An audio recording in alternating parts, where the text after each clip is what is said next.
1, 2, 3, 4, 5, 5, 4, 3, 2, 1. Hello, mic check. It is 7:44. Wonderful, thank you.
Hey, hi, mic check, 1, 2, 3, 4, 5, 5, 4, 3, 2, 1. Hopefully you can hear me. Thank you.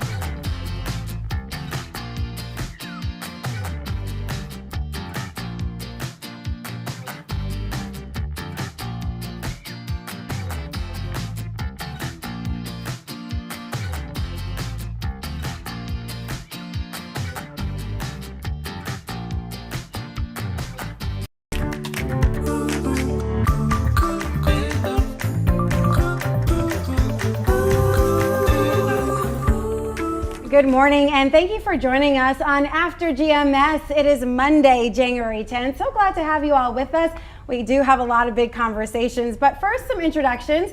I'm Tracy McCain here with Megan Malaris and meteorologist Ed Matthews.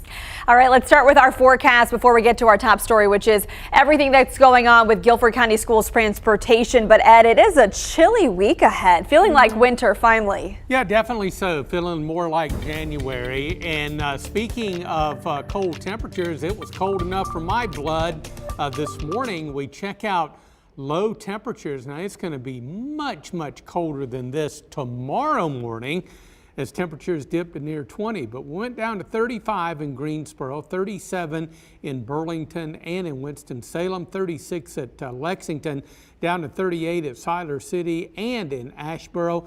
Near the freezing mark along the Virginia border in Mount Airy, down to 31, 32 at Martinsville and over in Wilkesboro, 24 at Galax and Boone, down to 23 this morning. It's a beautiful morning across the Piedmont. The winds are up a little bit, and they're going to be a factor today as they may occasionally gust 25 to maybe as high as 30 miles per hour.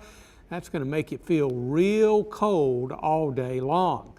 Well, our cold front that moved through last night brought about 1/2 inch of rain to our part of the Piedmont. Some areas a little more, some areas a little less, but really it was a pretty good rain. That front's moved well offshore, and now double barrel high pressure is building in, and it's going to provide colder weather but plenty of sunshine. And I think really much of the week ahead is going to be really sunny and quiet, with temperatures running somewhat below normal for this time of year. As those winds diminish tonight, we'll go down to around 20. Tomorrow, the core of the coldest air will be right over the Piedmont, so we're probably going to stay in the mid and upper 30s coming up on Tuesday. There's the 7-day, mid 40s today. The wind makes it feel like at times it's in the lower 30s. Tonight, the winds diminish right around 20 for the overnight low. Mid and upper 30s on Tuesday for a cold day. Temperatures into the mid 40s on Wednesday, and we're back up around 50 coming up on Thursday and Friday. Just a few minutes ago, I checked out the new model data, and I have no idea what it's going to do on Saturday. But right now, we'll go with a small rain chance coming up late Saturday and Saturday night. We got a few days to refine that weekend forecast.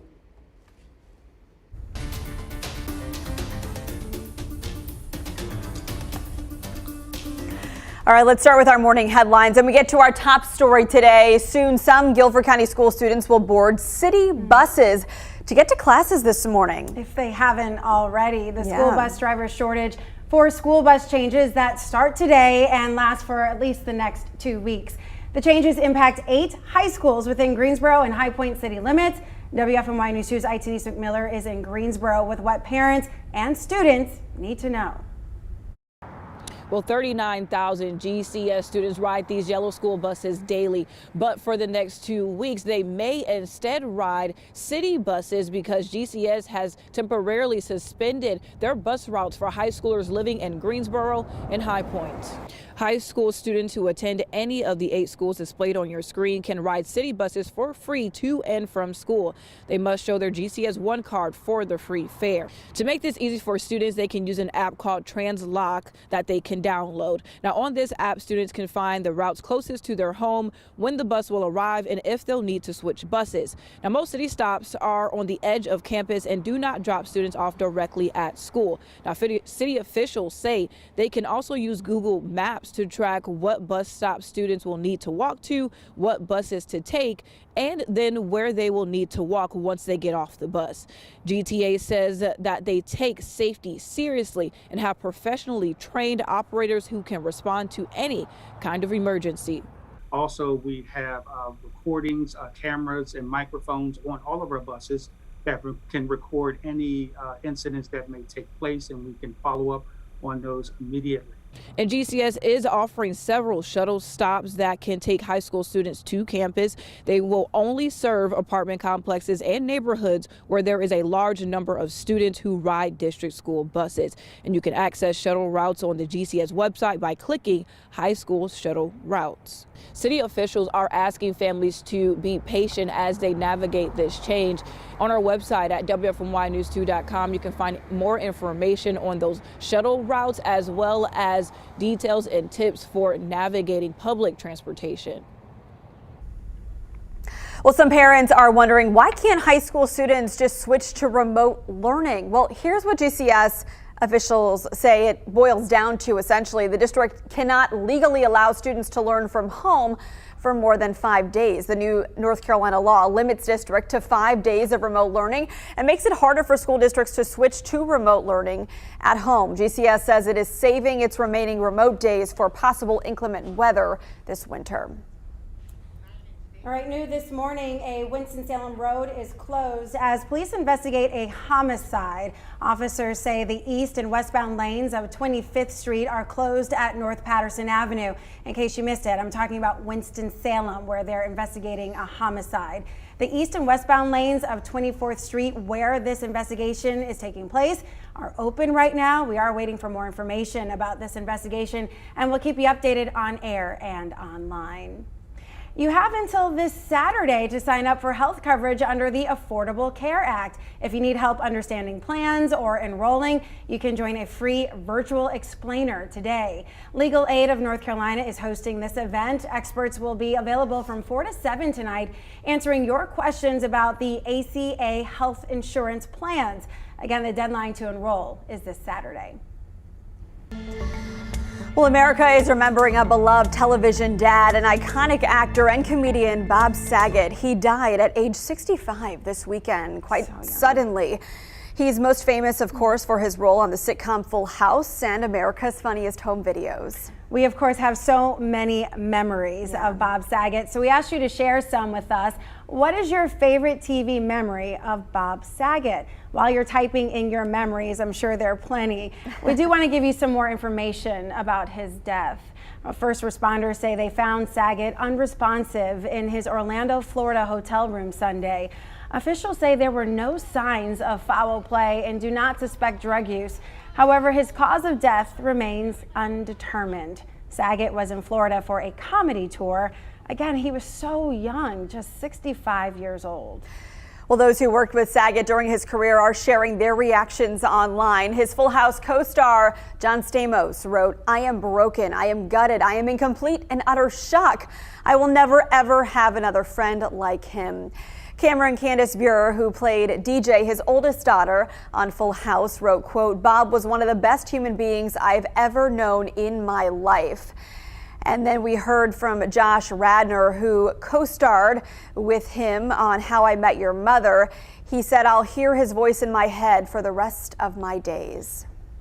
We also heard some of your favorite memories. We had this text from a viewer who said, "I remember watching it with my parents over 25 years ago, and just a few years ago introducing it to my 11-year-old son. He loved it enough to watch and follow the cast as they came back for their more recent Fuller House series where Saget made cameo appearances." Great memory. Another viewer shared her favorite Full House memory, saying, "The first time I heard Stephanie say, 'How rude,' became the go-to iconic phrase for anything not agreeable. LOL. Rest in peace, Bob Saget." I also heard from some of you on my Facebook page. Ann said, "My youngest daughter loved Full House. One year for Christmas, I got her the entire DVD set. He was more than serious than Jesse and Joey, but funny at the same time. I loved the lessons he taught his daughters and how he made single dad work. A big loss." Stacy said, "Danny Tanner was a father to be admired. Bob Saget was a hilarious comedian." Well, we appreciate you sharing your memories of the show and of Bob Saget. His cast weighed in online all weekend, just saying how tremendously heartbroken they are, as many fans are too. A loss this great at an age that is so young, it's really hard to grasp. Ed Matthews, you and I were talking, he was just a few years older than you? Yeah, I'm 62, he was 65. Just a tragedy, and certainly so unexpected. I thought he was an incredible actor. He was a funny guy. He was a great comedian. I loved that show. I didn't watch every episode, but I watched enough of that show to know that the writing, the script writing of the show was fantastic. There was always an underlying message there about kids learning their lesson or learning to do things right. And all that, and I just think it was a show that gave a positive message about parenting and growing up and the things that we have to deal with as kids as we age and go through the years. So it was wonderful.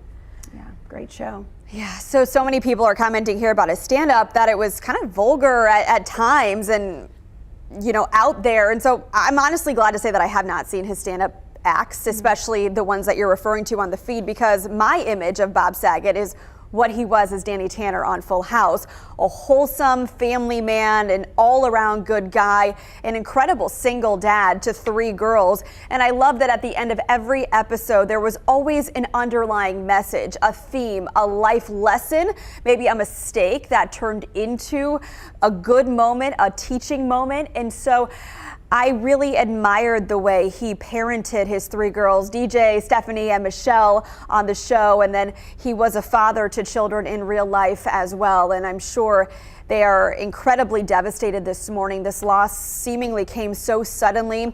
Again, first responders say they don't know the cause of death yet, but don't suspect foul play or drug use. So really, it sounds like nobody anticipated this happening. He was only 65. He had posted on Instagram that he had really enjoyed the comedy set he had just finished doing and was looking forward to the next set of shows he had coming up in a couple of weeks. So this is just shocking. Definitely shocking. Dana responded on our feed here saying, "First Betty, then Sydney, now Bob. Giants from my childhood are passing away." And I feel the exact same. 2022 has been ruthless for taking away our childhood heroes and people who we kind of looked up to in different ways. Jessica said she watched every show 1,000,000 times. She said, then it taught good lessons. And I agree with that. Lakaya also saying that's number 3, Betty, Sydney, and Bob. Gosh, I hope not. Scott Lynch sharing 2022 starting off rough with Saget and Portier passing, and then Betty White on New Year's Eve. John Brile said we are heartbroken no matter what show he was on. And Bobby said he was so funny. Julie said, R.I.P. Bob Saget, thanks for the laughs. Rest in peace, condolences to the family and friends. Robin said another loss that cuts so deeply. And we also heard from Jessica again, who said, I loved Bob Saget and his character as Danny Tanner. I loved Full House and his perfectionist cleaning like my mom. I do remember that too. But he was kind of like one of the many great TV dads that we had to look up to. Yeah. Growing Pains was one of my favorite shows. Fresh Prince of Bel-Air, I know that. Of course, yeah. You know, Family Matters, great show. You know, so many different family shows that portrayed fathers as not only the role models for their own children, but for America's kids as well. So we'll miss Bob Saget, legendary actor, and definitely gone too soon. No doubt we'll be seeing reruns of Full House, of Fuller House in the days and weeks ahead as America remembers America's dad. So thank you all for weighing in. We certainly appreciate it. This is certainly not the last we'll be hearing about him. Still forthcoming are funeral arrangements and of course tributes from some of his other co-stars everyone expects to hear from as well. Right. Well, on this January 10th, Ed Matthews, give us a forecast that will kind of cheer us up a little bit, if you can, if it's possible. Yeah, it's going to be a quiet week ahead, and it's going to be a dry week. We got a good rain overnight, about 1/2 inch, and now that's all gone. The sun is out. We're on our way to the chilly mid-40s, but keep in mind that our normal high is 49, but the wind is going to be a factor today. May gust up near 30 miles per hour. That'll make it feel like it's right around 30 at times today with the wind chill. Now, those winds die down tonight. It'll be clear, and lows will drop to right around 20, maybe some upper teens in some of the usually colder spots. The core of the coldest air will be right over the Piedmont on Tuesday. So sunny, mid and upper 30s. Still a bit of a breeze around. We'll be into the mid-40s on Wednesday, sun shining around 50 on Thursday and Friday. Saturday, a question mark. As usual, our models are all over the place with a solution. Right now, we'll go with a small afternoon and overnight shower chance here in the Piedmont. And of course, keep an eye on Saturday. We've got several days ahead where we can refine that forecast as we get updated model information. But loving the idea that much of the week is going to be dry. I personally would like for it to be a little warmer, but that's not going to happen. Yeah, no snow or precipitation chances in that forecast, which is nice because I guess, like you said, the atmosphere is starved for moisture. So although we're going to be so cold in the morning, no concerns about any kind of winter weather, right? Not at this point. We'll watch Saturday. It may not do anything at all late Saturday night, but right now we're just going to go with a low chance of rain. I mean, 7 days in the winter months is a million miles away. So we'll see how things change over the week. Yeah, hopefully we can take this wind away. I think that's what's really been, you know, the cause of my bone chill. Yeah, you know, that wind chill's a real factor today. So yeah, that's going to make it feel even colder than the actual air temperature of 45. All right. Yeah, anything's better than this time last week when it was pelting rain and getting ready to snow. Yeah, that's right. Yes, we'll take 45 degrees over that. The difference a week makes. All right, thanks so much for joining us for After GMS. Please join us tomorrow. We'll have more great conversations, and we look to talk with a lot of you who've really become our friends over the last year or so right here on our Facebook page. Take care, everybody, and have a great day.